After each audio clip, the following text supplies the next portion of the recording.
तर आज आहे जागतिक महिला दिन आणि तुम्हा सर्वांना महिला दिनाच्या खूप खूप खूप शुभेच्छा.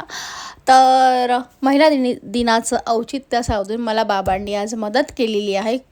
खूप जास्त नाही पण थोडीशी का होईना पण मदत केलेली आहे आणि तीच माझ्यासाठी एक छोटीशी आणि छानशी भेट आहे. तर आज जेवणामध्ये मी बनवलं होतं वाम मच्छीचं कालवण आणि फ्राय केली होती आणि चपाती आणि भात हे सगळं बनवलं होतं. तुम्हाला माहीतच असेल आज महिला दिन आहे म्हटल्यावर सोशल मीडियावर फोटो टाकले जातील, फुलं दिले जातील, स्त्रीचा सन्मान करा असे मोठं स्टेटसला दिसले. पण एक प्रश्न आहे, हेच लोक वर्षभर स्त्रीचा खरोखर सन्मान करतात का? आजही कितीतरी मुली घरातून बाहेर पडताना आईला फोन करून सांगतात, मी पोचले की कळवते.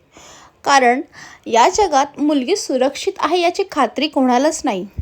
आजही बलात्कारांच्या बातम्या दररोज ऐकायला मिळतात आणि त्याहून मोठी शरमेची गोष्ट म्हणजे गुन्हेगारांपेक्षा जास्त प्रश्न तर मुलीलाच विचारले जातात. ती रात्री का बाहेर गेली, तिने असे कपडे का घातले, म्हणजे गुन्हा करणारा मोकळा आणि दोष मात्र मुलीच्या वाट्याला. किती वाईट ना. राग आला की सर्रास आजही लोक आई बहिणीच्या नावाने शिव्या देतात. पण आज त्याच लोकांच्या स्टेटसला हॅपी विमन्स डे लिहिलेलं असतं. हे सगळं पाहिलं की एकच प्रश्न पडतो, हा खरा सन्मान आहे की ढोंग? स्त्री म्हणजे फक्त आई, बहीण, पत्नी किंवा मुलगी नाही. ती एक माणूस आहे, जिला स्वप्न आहेत, भावना आहेत आणि सन्मानाने जगण्याचा हक्क आहे. पण दुर्दैवाने आजही कितीतरी स्त्रिया अपमान सहन करतात, स्वतःचं दुःख लपवून सगळ्यांसाठी हसत राहतात. तरीही ती स्त्री घर सांभाळते, कुटुंब सांभाळते आणि तुटूनही पुन्हा उभी राहते.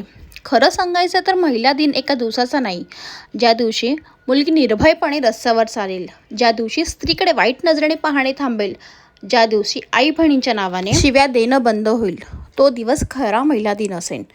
तोपर्यंत मात्र फोटो, स्टेटस आणि शुभेच्छांमध्येच महिला दिन साजरा होईल बरं. आणि स्त्रीची लढाई मात्र रोजची राहील.